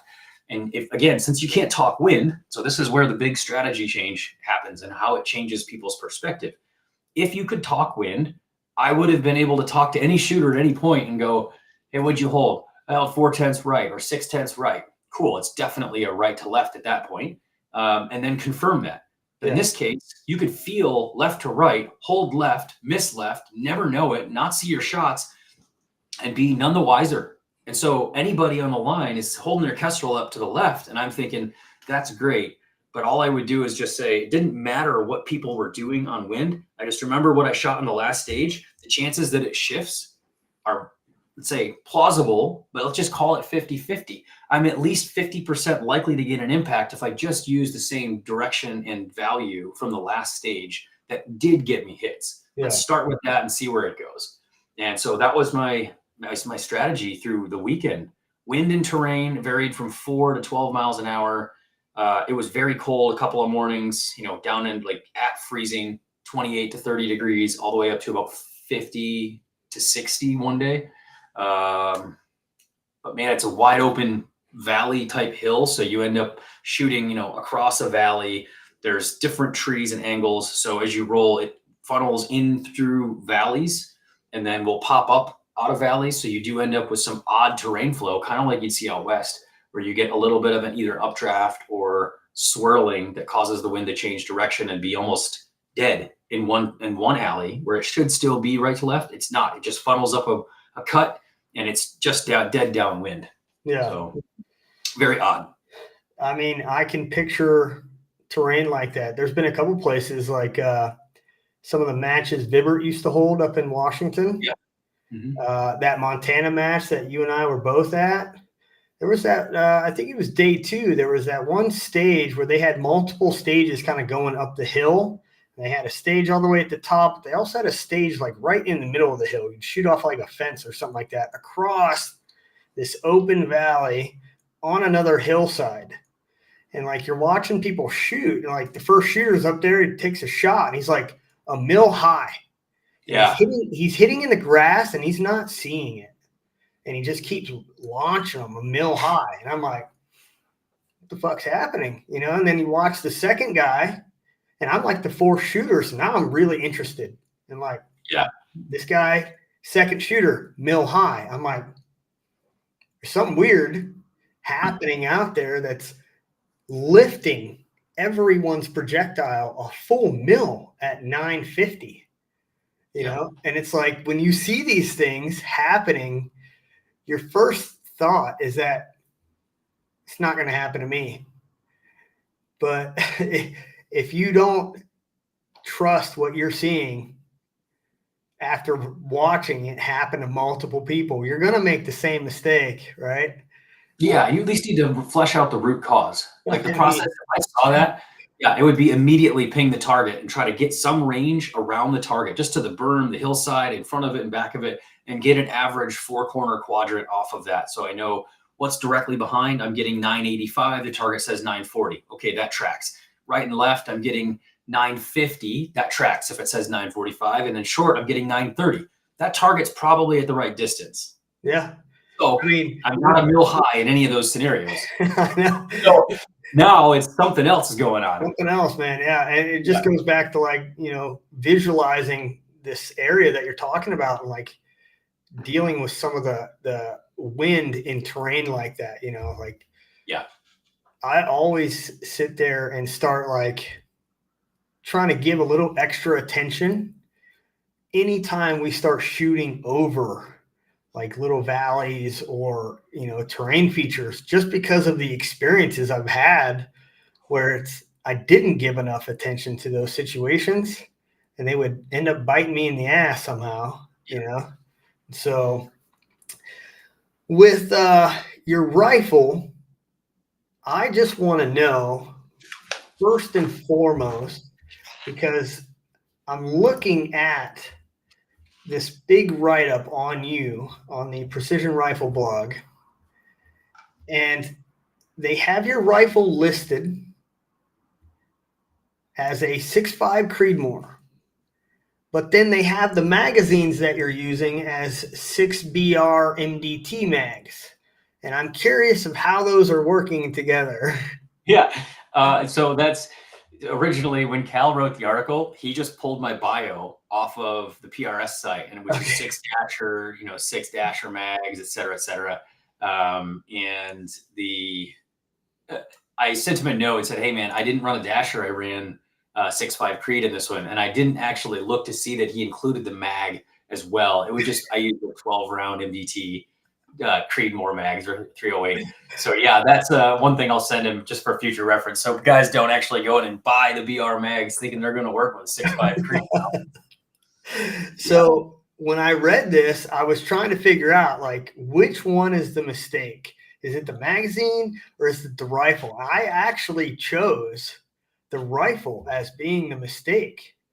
Now that you're telling me the 6.5 Creedmoor is what you want it with, dude, that's even more of a applause to you, because it's just not a common thing to see 6.5 Creedmoors winning in today's matches with their trajectory and everything else. When you compare it to let's say a 6 Creedmoor, I understand that the BC on the 6.5 is better, but you're also dealing with a flatter trajectory, which can help you in those instances where you have a bad range or, whatever it is. Like there's a little bit more forgiveness when you look at the straight line of your trajectory, and you just don't see people winning with 6.5 Creedmoor anymore. That was like a 2011 to 2015 time frame where that was like the king, and then it tapered off to BR, dasher, all these other little 6mm, and so, dude, kudos to you, bro. Yeah, man. It's funny. I started competing with a 6.5 Creed, and then I switched to a 6XC at the second half of my rookie year. Yeah. Like last 2-3 matches. And then in the following season, I ran a 6XC for most of that year, except towards the finale where I switched to a dasher, and I've run dasher ever since. So 4 years of dasher. I decided sometime last year, and actually it was really the year before when I went to the Night Force ELR match, that I think I needed to practice with more recoil more often and just be more used to mid-weight rifles with higher recoil, because it's going to expose my fundamentals. So I developed, after going through the ELR match at Night Force, I had to develop a 300 Norma on an MRAD very, very fast and get good with it as fast as human. I literally had about 2 weeks notice before I decided to go to that match. So I had to develop a load, break in a rifle, get comfortable behind it, set it up, and make sure it tracks to 2,000, 2,500 yards in a week and a half. So I did that, and I found immediately coming back, I won the next 2 matches. Yeah. And I won the next 2 back-to-back. It was when I won this AG Cup match, plus Pig River, I believe it was, or one of those right after it, and then finished top 5 in the next one. I went, okay, maybe there's something to training with higher recoil because it helps with my fundamentals. And I'm not as surprised. So now part of my training regimen is 10 to 20 rounds of 300 Norma before I go to either of my match rifles. So I'll bring both rifles and do a drill called the 5x5 drill. It's 2 rounds prone, or modified prone, off of a bag in a bipod. It's 2 rounds on to 2 aim points. If you can imagine 100 yards, I've got a dot and a dot. They're right next to each other, about 1.5 inches to 2 inches apart on a 3x5 card. 2 rounds from a bag, mod prone, 2 rounds off of positional from a bag, 2 rounds mod prone, 2 rounds bag, 1 mod prone, 1 bag. Now I'm simulating a stage. I'm manipulating my bipod because you can't shoot from a bag off of that bench while you've got your bipod deployed. I'm checking my relative point of aim, and at the same time, long story short, I'm doing that with a higher recoiling rifle to work on NPA and consistency of placement of rifle, bag, and fundamentals as I'm building fast positions. Whatever I see for an error, I then focus on intently with my match rifle even more so. Yeah. And it feels like there's no recoil. So I made the choice when I had that experience 2 years ago to start shooting more and more high caliber, and I say high, just heavier recoiling, pulling weights out of rifles, pulling off muzzle brakes and suppressors to shoot bare muzzles, and force myself to be used to a Chevy rifle so that when it came to a match, I could be, in the comfort of a regular rifle that's maybe a little bit more weight, or it has a muzzle brake or a suppressor. So fast forward, the 6.5 was just a way for me to set my challenge. And like, I know a 6.5 is going to be useful for me long-term. So this is a training goal. I'm going to use it at the finale. I finished tied for 7th, 6th on the season at the finale with it. Then went to the AG Cup and won that with a 6.5 Creed. Not even like a fancy one. It was 140 hybrids at 28.20. So slightly fast, but beyond that, just a stock 6.5 Creed. I mean, those 140 hybrids are money, but you're speaking my language, man, because we've had so many episodes where we've talked about training rifles and how there's a lot of people that have 223s as training rifles. And I have one too, but the only benefit you're getting from that is you got to be so much better with your wind calls. But my other training rifle is a 308, and I let that thing basically humble my ass back to remember what recoil feels like. Mm-hmm. And you can take that first shot, like you get into the prone, and one of the things that I push is recoil management. Like, natural point of aim is definitely the fundamental that I want the students to understand and learn why they're trying to achieve natural point of aim. But I don't make the mistake of confusing natural point of aim with recoil management, because there's multiple times where, like, if you're taking an unsupported shot, right? If you think old school NRA shooting, you're not having that square body alignment, right? But you can still have natural point of aim. Yes. And so it's your connection with the rifle that determines where that natural point of aim is, and then how are you going to get it onto the target. And now jump to the other side, based off of you and the rifle's connection. What does your recoil look like, right? Because you're talking about energy, and that energy is moving. And if you are offset, or if the placement is creating a positive and negative side, right? Then as you shoot and that recoil starts to push backwards, that negative side is going to collapse, and where's your muzzle going? And so I push, we are trying to, for like a 308, even a 6.5 Creedmoor, I want you to be able to take a shot and have the proper connection with the rifle so that you can maintain the target inside of 1 mil after the shot has concluded. And so we call it the 1 mil bubble. Doing that with a BR, a Dasher, a 223, right? It's not that challenging. But if you put yourself behind a Norma or a 308 Winchester, right? Like, you put yourself in those positions and you say, you know what? I'm going to shoot off of this tank trap. And boom, and next thing you know, you're 7 mils off to the right and you're 2 mils high. And you're like, fuck, I need to revisit this because something's not working, right? I mean, you got to get that under control. And those light calibers, the light recoil, they let you get away with a lot. You know, especially when we talk about adding weight and what that weight does for you. It's not just a balancing act.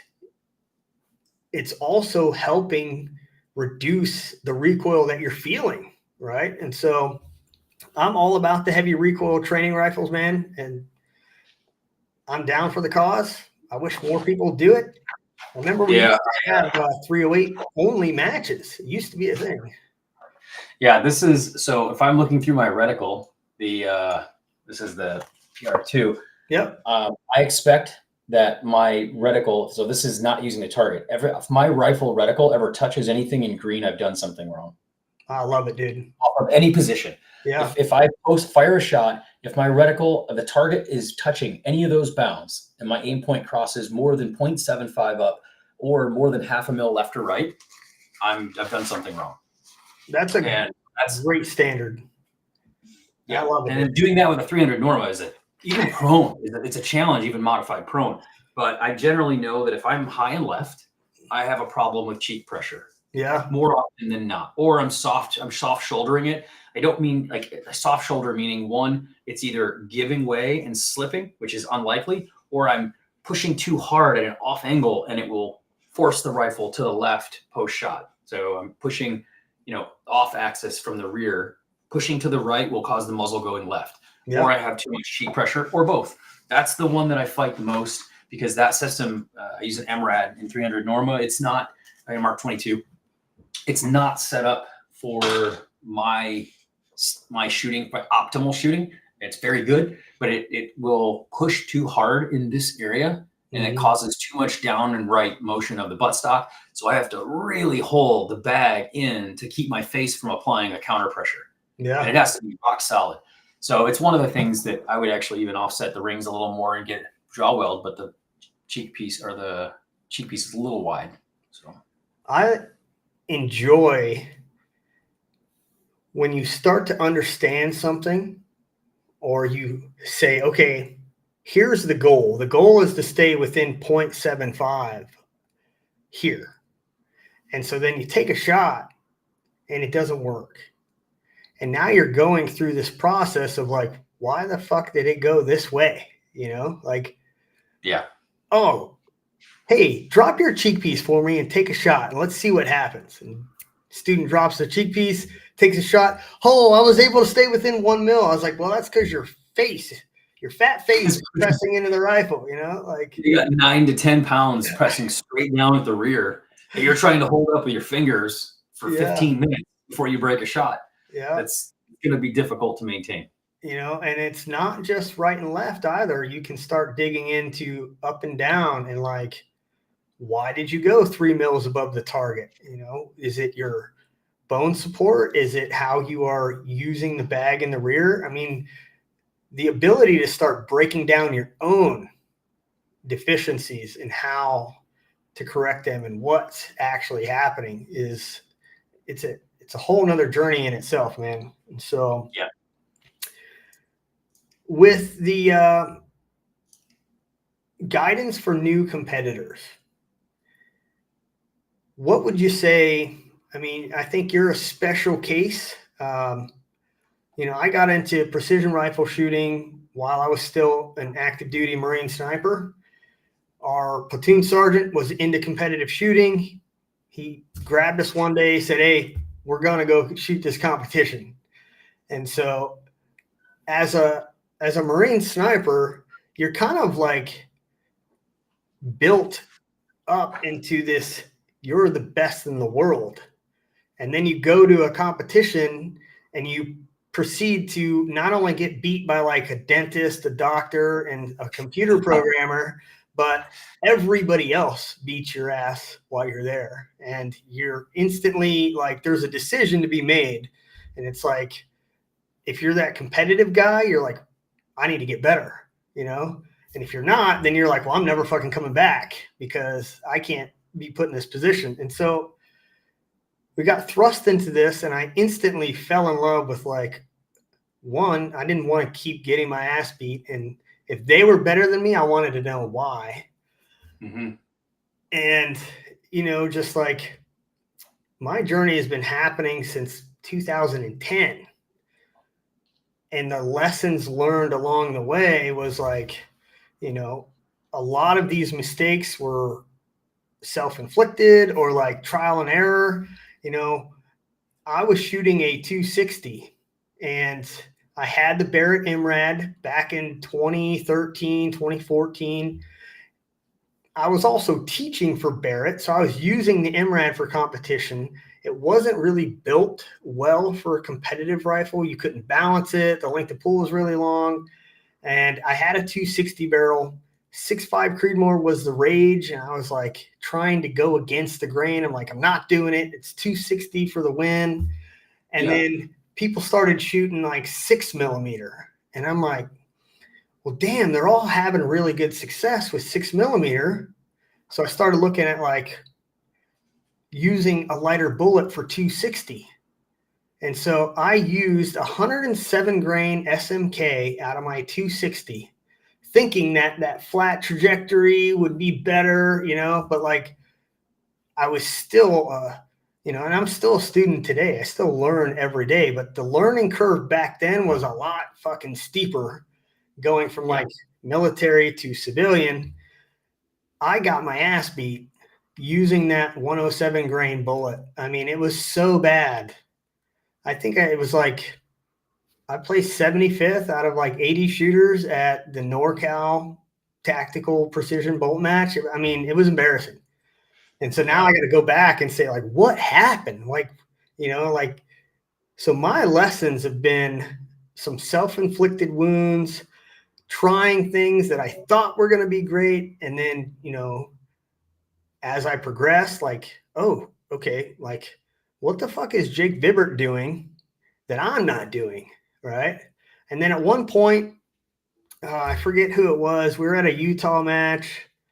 It was probably 2016-ish. And somebody said, yeah, I was in this position and, man, I just watched that first bullet go right to the target. And I'm like, what are you talking about? He's like, yeah, I just watched the trace. I'm like, you can see your bullet go to the target. And he's like, yeah. I was like, well, that ain't never fucking happened to me. So I'm doing something wrong. So like, you know, like my journey has been stretched out over a longer period with a lot of hard lessons learned and like really just focusing on like, how do I get better? What am I not doing? And trying to understand more. And the more you understand, the more you can start to break things down, but you're never done learning. Whereas you came into precision rifle with a background that kind of already gave you a mindset, right? Like my strategic mindset didn't really develop to this level until around 2018, right? Before then, it was just like, here's the stage, shoot the stage. And, you know, like sometimes I would be successful. Other times I wouldn't be as successful. And the strategy is what changed everything for me. Yeah. So what would you say new competitors, common mistakes to avoid when they start getting into it? Like if you could, I don't want to say talk to yourself because you're a special guy, right? You're different.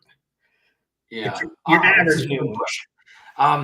I would say for a new competitor, let's just say somebody who's, I'm going to define this as two, or let's call it two different categories. A new competitor who's new to shooting. Just find a rifle that will maintain somewhere between half and 1 MOA. But realistically, you need something that's half to 3/4 on average. It needs to be able to be in that realm of between shooting a half to 3/4 minute group. With even if someone give it to someone else who knows a good shooter, make sure that your rifle and equipment shoot as you expect it to shoot, and that's a benchmark. From that point, what to focus on, it's process and repetition in dry fire, 10-to-1 with live fire. Why? Because knowing your system and knowing how to run it is one thing, and that can't necessarily be learned with just live fire. It can be done with dry fire so that you could be more effective. Two, there is no substitute for live fire. So get behind the gun, but when you press your rounds early on, there is no substitute for the gun moving on you after every shot. So fire your first year's worth of rounds very, very slowly and purposefully. You can train to go fast, but feel the gun, feel what your hands are doing on the bag, and like focus on the small details, the fine motor skills. Am I square? Yep. Did I inhale? Yep. Did I exhale? Press. Did I hold to the rear? Like, write down all those. You'll have a page of 30 different things you got to do, but just focus on one at every given training event. Hey, all I'm going to care about is that I feel the rifle touching this exact spot, put a Sharpie on it on my collarbone, and just go right here. I want to feel it right there every time. And then when I get into this position, that's what it should feel like. Yep. Cool. Check. Press, hold. Okay. And if you just focused on press, hold as a beginner over and over and over, you're going to get most of the training you're going to need to do is probably taken care of short term. Someone who is not new to shooting, that's a very good shooter, like outside of PRS and trying to get into competition. The biggest errors are generally between your ears. So this is hard even for me because I remember this. You think you know what you know until you get to some level of experience where it lets you recognize that you don't know what you don't know. And that is like that Dunning-Kruger curve that suddenly you go, oh, oops. So I love to know and freely admit that I don't know all things. In fact, there's a lot that I'm excited to learn about. And that's what tells me that I'm getting towards the point of proficiency and excellence, is that I actually am looking forward to learning about the things that I've learned a lot about, a lot of stuff. But I'm trying to find that last 5%. Like, where is it? So as you're getting new and you're an expert level shooter in, say, one field or one profession, man, the hardest thing is checking an ego and saying, look, you absolutely will get beat because we are playing a game. Yeah. The first time you're probably going to get beat. But once you understand the rules of the game, and then you understand why certain people do really well and why others struggle and stay, call it a mid-pack level, you'll see the commonality. And suddenly you just it's like an aha moment. And you allow yourself to experiment, to do something that's outside of an SOP or outside of a given type of equipment. And then that may be something you'll never use downrange or in another environment, however, or in a hunt. But that one, knowing that will apply the fundamental of what you learn to be more creative the next time you go out. And the next time you go out, when you're up against, a rock and a tree, and you have a deer walking right to left, and you have one window, but you don't have a front support, you might think, or a tripod, well, if I pull back off the bag, lean against a tree, I can use my body as a tripod, hold it, and I'll trap it. And now it becomes a 1 mil mover at 3 mile an hour. I have a 0.6 hold at that distance because he's only walking 1 to 2 and stopping, but I have a literal 5 mil gap to shoot through. So I'm going to shoot somewhere on the target between 0.5 and 1 mil. That's my shot. If he's walking, good. If he's not, I'm still on the front edge. I'm using that scenario to say that the world of competition for a new expert level shooter who comes into PRS or Interval Hunter will probably learn more creative ways over 200 rounds to engage targets in their first match than they may have done so in a decade, depending on the background of that shooter. And I'm not saying that we're seeing that carry over, lots of people, you are, I'm sure, because you're seeing it as you're training it right now. I watched some of the stuff that you guys did on helos and I'm like, yeah, I've seen that. Game changer looks familiar. I know what they're doing. They're keeping it weighted down. This is brilliant. 4-way axes so that you can pull the tension out, and just really, really, really smart ways to engage the same outcome achieved a different way. So that's what I would say. Those are the two tips I would have for a new expert and a new beginner shooter. No, I think it's great, man. And, it's easy because I hear it a lot when I'm here and I'm training these guys. Some of them are all about it, right? They see the competition stuff and they're interested, but then there's, outside individuals who are like, well, that's not very tactical. And it's like, it doesn't fucking have to be tactical right now. This style of shooting will improve every aspect of their game in terms of time on target, building a position, being more fundamentally sound at building that position, and being on target at a higher hit rate, and it's like, we can focus on being tactical, but still apply some of these lessons and challenges to develop other skill sets, right? And so now, we have some of these drills that I put these guys through where we'll run just a standard 6-stage PRS competition. Mm-hmm. But then we'll have days where it's like, okay, now we are executing a barricade qualification drill. And so with that, trying to keep their tactical mindset. Yeah. They'll be behind the barricade. They'll get a call on where the target is, and they'll pop up. They'll find the target, go through their process, engage, get back down, right? They have a total of 90 seconds at that barricade. They don't have to stay in the up position the entire time, but they can only be there for 90 seconds. And then I make a move, like, gotta go, right? And so there's different methods that we can incorporate, right? But the basis of the competitive style of shooting started out as tactical bolt rifle games. Yeah. I mean, that's where it was in the 2000s, was your tactical precision rifles, and then it just continued to progress. So, new shooters, it's a journey. And you talk about like checking your ego.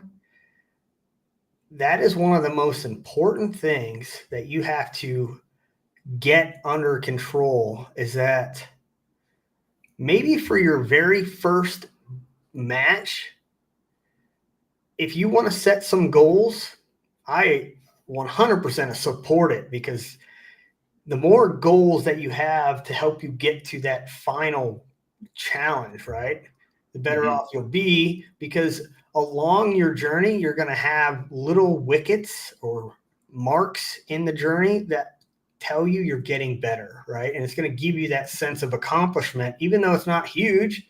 But like, hey, this is your first match. How about I'm going to give it to you straight. Let's not be last. All right. Let's just try to beat one person. And if we can do that, then the next match we'll work on something else, It's like, you got to get into that mindset of like, and I tell my boys this, like, you may be a seasoned, been a scout sniper for 5 years. You're about to get your ass beat. I want you to know that up front, that this will not be nice. Yeah. So go into it with that frame of mind that you don't know everything, right? Bring yourself back to that student level. With new shooters, you don't see them kind of have that same mindset of thinking they know everything, but there's that fear factor of not wanting to look bad. Yeah, that's the really dangerous one, because it generally, I think you said it earlier in the podcast, they'll do it and then they'll go, man, I don't ever want to feel like that again. My last place. I'm like, no, that should be the opposite. You should be like, look, there's always going to be last place. Just make sure in the future it's not you. And you can do that by training. Yeah. And learning your mistakes and learning from what you saw and experienced. I can guarantee you that if you never show up to another one, you'll always have been last place or whatever it was. I think that's as good as you'll ever have been. Yeah. And I don't ever want to feel that way. And at least even if you said, hey, look, I've done this 10 times and I'm still near last, well, then that means there's something else has to change, because you should always be able to progress, or at least identify the things to you that you're progressing at, even if you still end up last. Hey, are you more efficient? Do you feel less comfortable? Are you less winded? Can you pick up your rifle and move it faster? You tell me. There's any number of ways to be more engaged in a match that don't even have to involve your placement. 100%. So one of the final things that we'll talk about before we get out of here is future aspirations for you. So we talked about being a world champion. I think it's pretty awesome to see that precision rifle is now included on that stage of bringing the world's top competitors to one place. Yeah. It's still, it hasn't quite caught up with like USPA and 3-gun. And what I mean by that is, like, in pistol, USPA, all of those disciplines, other countries have risen. Yeah. Whereas you still see the United States heavily dominating the precision rifle scenario right now. And I still think it's going to take a few years before we start to see other countries putting, top 5 placements in there. but it's still a hell of an achievement, right? Different area, never been to this country, wherever the hell it is.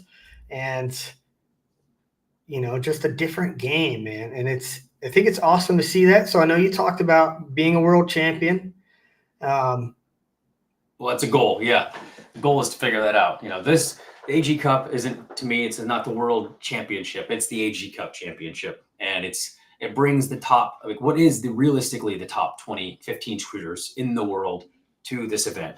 However, the actual world championship is run via the IPRF and the USPRA, United States Precision Rifle Association, and the USPRA team.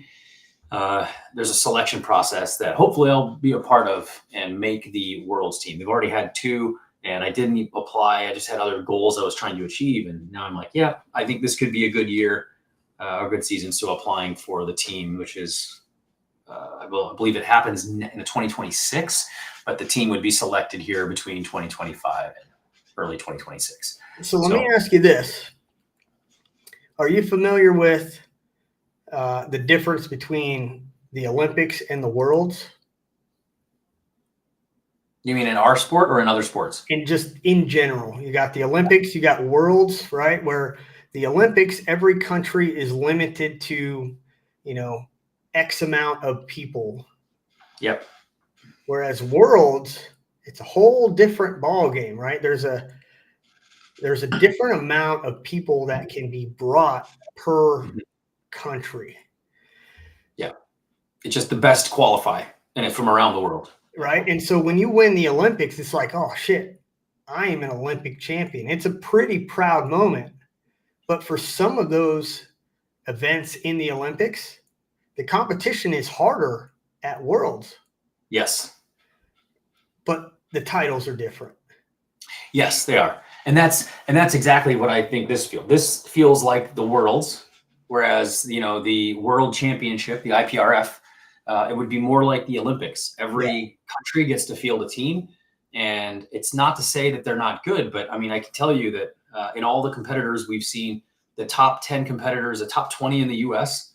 Are incredibly talented in any given week. I think I looked through, there were 20 something or 20 or 30 people who'd won a match last year. That's an insane number compared to even just a few years ago when it used to be 6 to 10. And now you've got, you know, 20, 30 people winning matches, multiple people with multiple wins.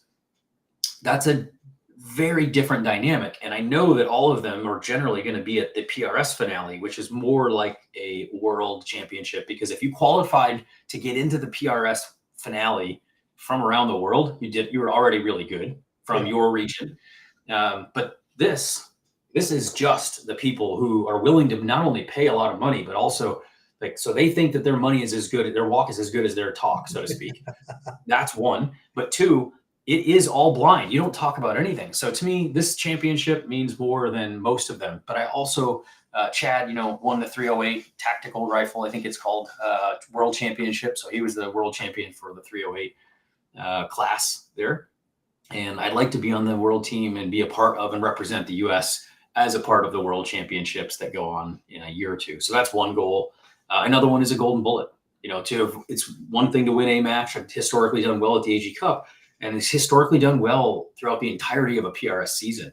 But putting that all together to have a final match at the PRS finale when all 250 to 300 competitors are on the line firing the same course of fire, and you walk away with top honors, there's only 13, 14 of those golden bullets. I think maybe 12. I think this year will become 13. There's not very many of these. Yeah. And the golden bullet I would love to have a golden bullet back here.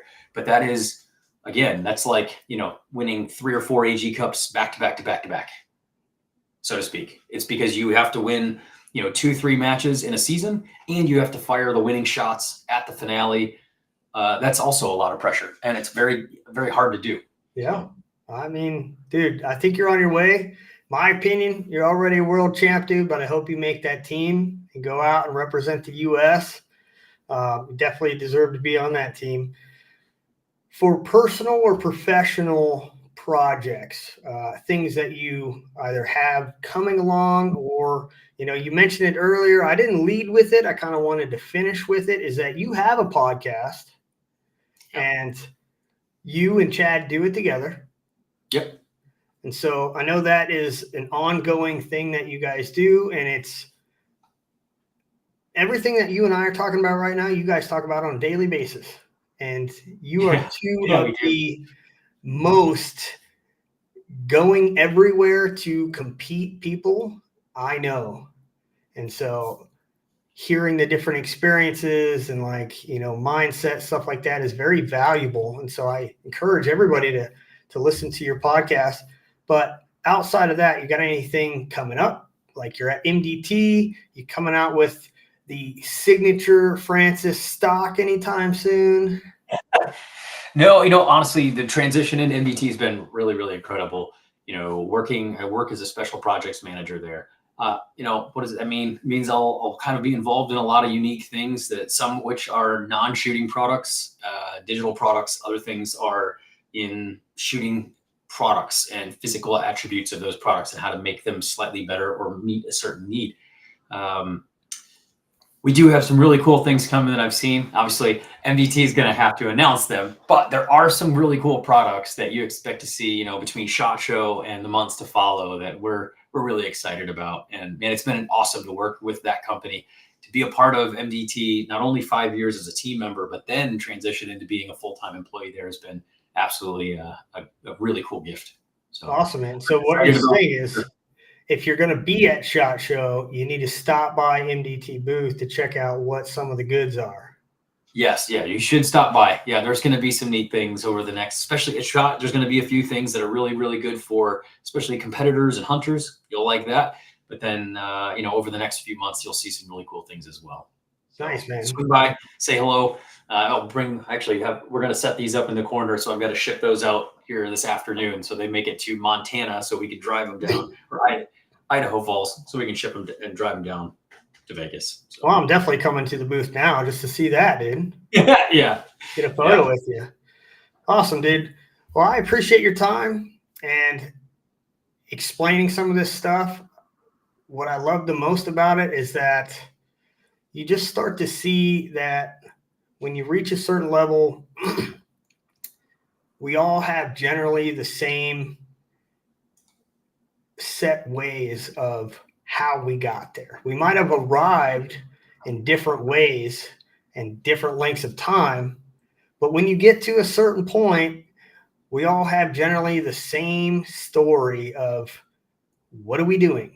How are we training? How are we going to execute this stage? Like, even the execution part might be different, but how we planned ahead of time, it seems very like that's the process that is required. And, that would be, if I could tell myself anything going back, it'd be like, focus just as much on the strategy and, like you said, between the ears as you focus on everything else, right? Because sending that bullet down range is just part of the equation. There's so much more that goes into it, right? And so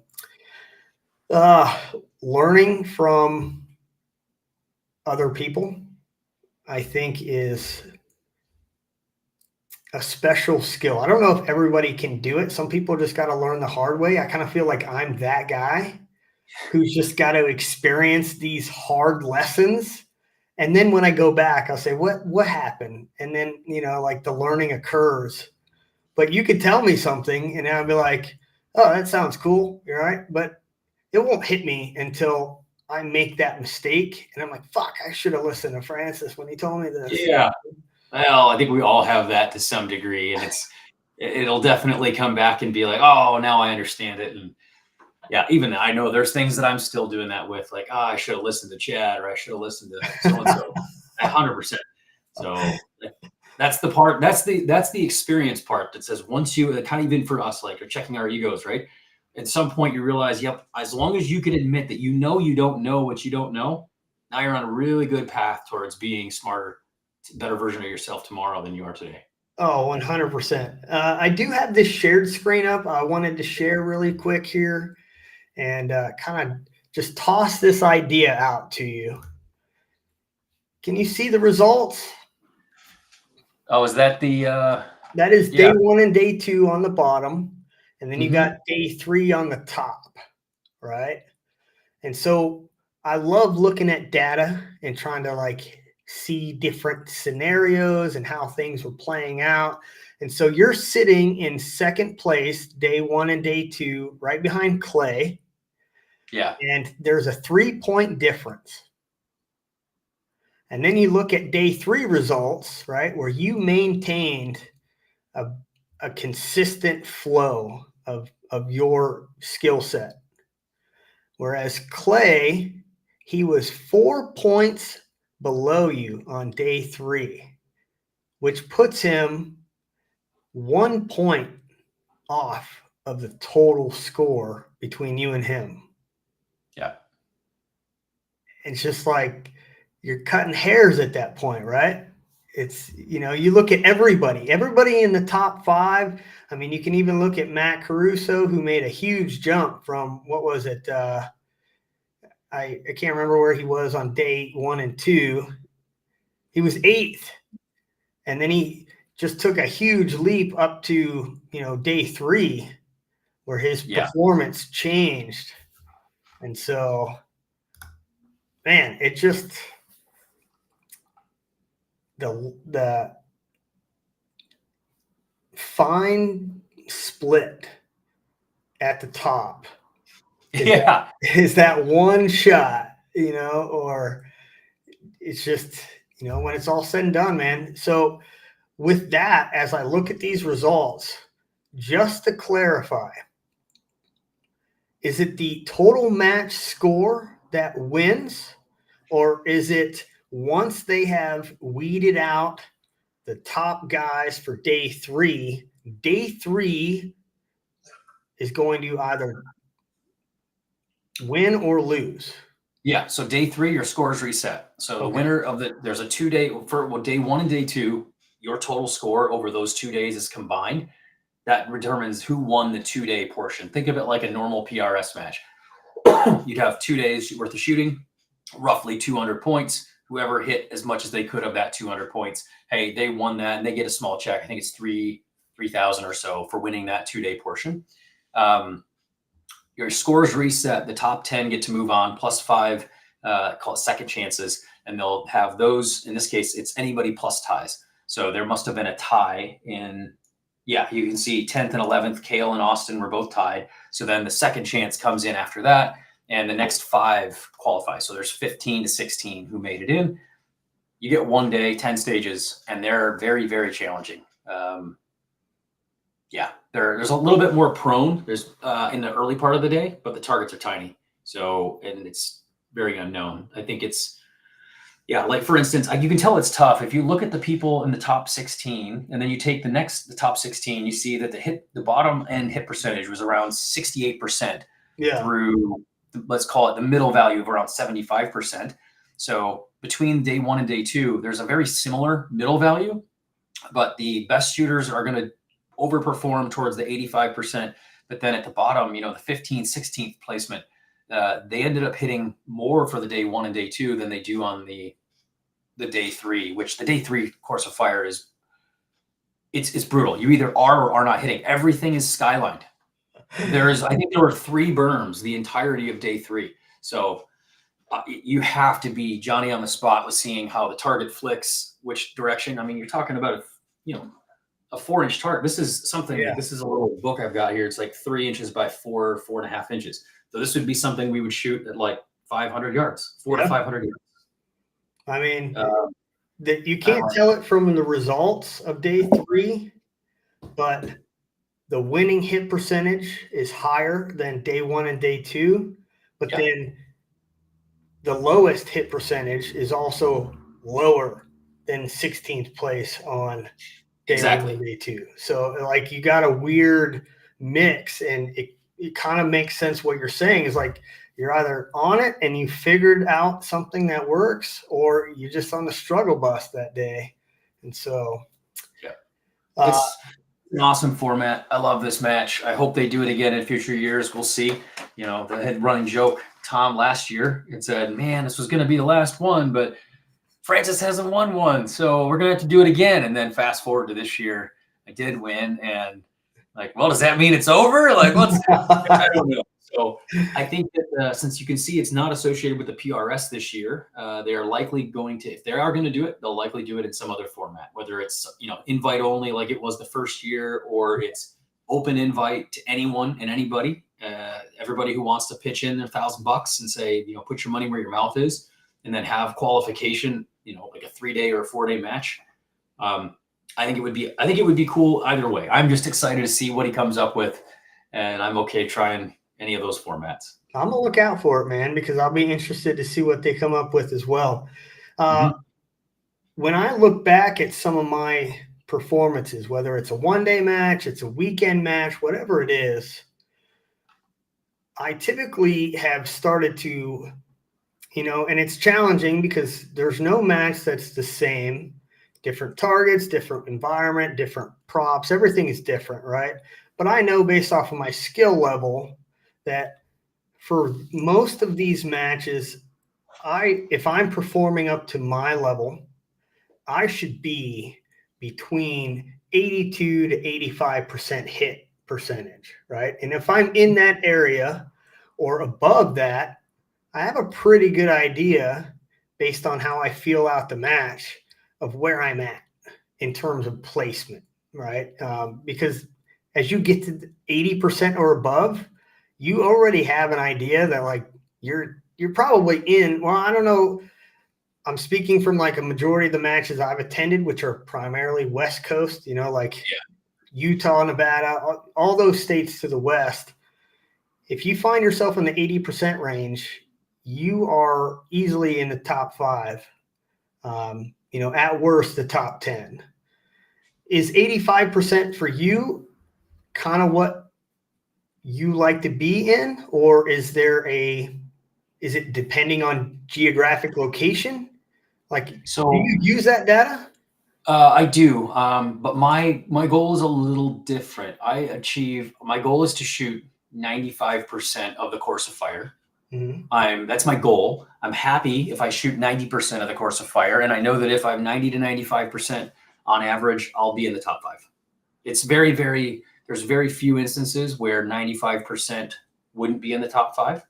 But there's also a few places like a K&M where 90% isn't going to cut it. You're dropping around 20 shots roughly at 90% of the course of fire. And that's probably only good enough for 5th through 10th, give or take. Now out west, there was also one, the other one that I think I finished 3rd at Box Canyon. We had 50-mile-an-hour winds that were gusting. It was from 20 to 50. And it started in the morning at 5 to 10. Within an hour, it had gone to 20 to 30. And then that became 30 to 40. And then by the end of the day, it was 40 to 50. And that was 2 straight days of that. I knew my hit percentage was going to be lower, but I also knew that everyone else's would be lower. And so if I maintained, and I did some quick math, I'm like, it should be around 75%. Well, between 70 and 75% should get me over the finish line on the podium. And sure enough, I think I hit 69 or 71%, something like that. Bushman had 73 or 74%, and I ended up in 3rd. So yeah, I mean, I think there's different challenges to different areas. Yes, I've not seen a consistent, maybe a match or two, but like Arizona, Northern California, Central Cali, Utah.